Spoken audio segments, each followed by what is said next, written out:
This introductory video will explain how to add a basic ops layer to a train player layout.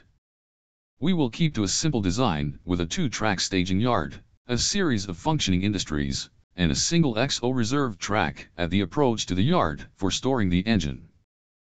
Identify a site for your staging yard, and add labels to the tracks using the Track Properties dialog. Each label can be alphabetic or alphanumeric, but cannot be purely numeric, nor can it include any spaces. We could use the same label for both staging tracks, but here we opt to use a different label for each track. This allows us to run separate trains from each of the tracks, and avoids the need to move cars between the 2 tracks when assembling a train for the next switch list. Select the track which is to be used for storing the engine, or engines, and use the Track Properties dialog to apply a track label. Next, select one of your industries, and label the tracks with a short but meaningful alphanumeric label. Repeat this process for all the other industries on your layout. The next step is to add the cars to your industries, or redistribute any existing cars between them. It is very important to make sensible decisions about the car types used at each industry. The industries which are allocated the most cars will receive the most traffic. It doesn't yet matter whether the cars are loaded or not. These decisions are made later from data you will enter into the industry's grid. The staging tracks should also be allocated a set of matching cars, using the same AAR types as the cars at the industries. The number of cars placed on each staging track should be just a few cars more than the intended cars to pull value. The default cars to pull value is 10, but you may wish to change this. The value of 10 means that each train will haul approximately 20 cars, 10 inbound and 10 outbound. It is important that you only add cars to labeled tracks. There should not be any cars placed on unlabeled tracks, or train player will attempt to gather them up and return them to staging with the very first train. At this stage, it would make good sense to save the modified layout. As you move on to setting up your ops grids, we would recommend saving your work regularly. Select the Ops toolbar, and open the Ops Central dialog. Select the Locations tab to display a list of all the newly labeled tracks on your layout. Each track will have been given a default locale name. This will usually match the track label. All tracks will have been originally designated as industries. Train player is not yet aware of which tracks you intend to use for the staging yard, so these tracks must be reclassified as staging using the combo menu in the class column. This automatically removes the vacant spots value, which only applies to industries. The engine storage tracks should be reclassified as XO reserved. We will not be using any interchange or classification yard tracks for this introductory ops demo.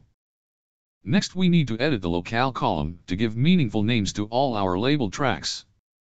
These names will be used to identify the labeled tracks in the industry's grid, on car waybills, and in other parts of the program. The vacant spots column applies only to industries. By default, this value is always set to 1. This defines the number of extra cars the industry can accept, over and above the cars which we originally placed at the location.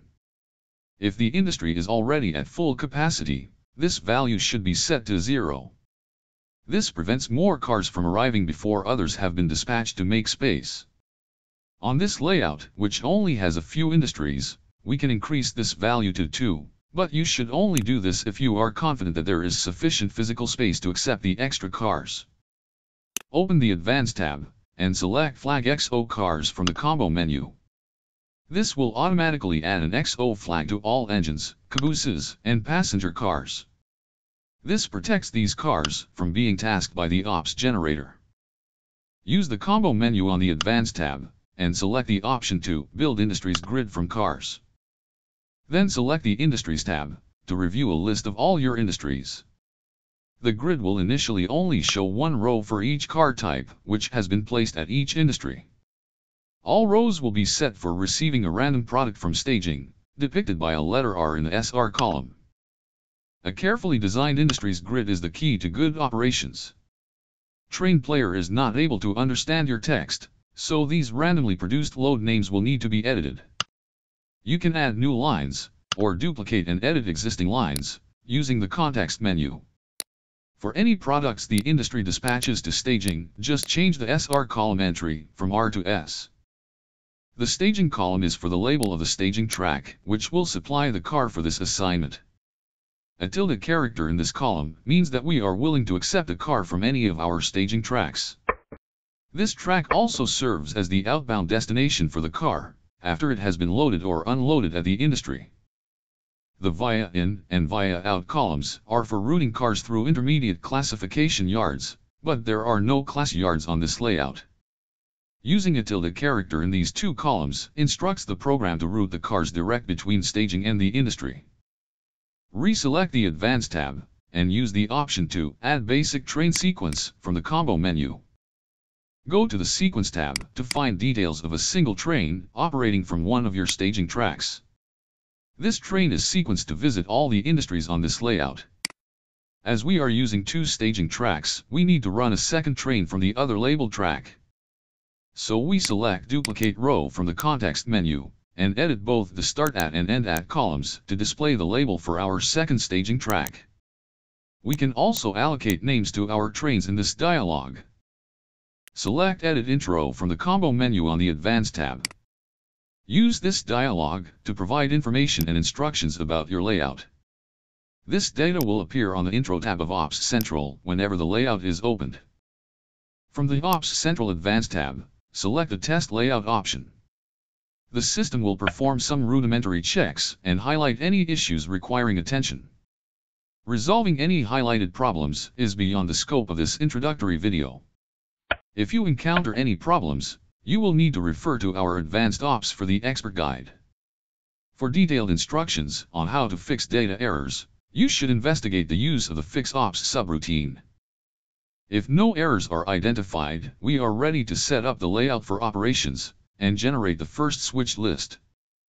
To complete the setting up of the Ops version of your layout, return to the Ops Central Advanced tab. Then select Generate First Switch List from the combo menu, to process the grid data and set up the Ops scenario for your layout. Ensure you take a look at the data displayed on the Advanced tab to ensure that no difficulties were identified. The Save As dialog will be launched automatically when the setup process is completed. On completing the save, your layout is ready to operate. Deliver the cars and win the award. The workload is continuous, just like the real railroad. Click a button to generate the next switch list and keep going. You can save your layout at any time, and reload the scenario to continue later. The switch list grid is automatically maintained. This is essentially a task list of the cars that still require moving from their existing pull-from spots for delivery to the locations shown in the Spot At column. As each task is completed, the car will be removed from the switch list.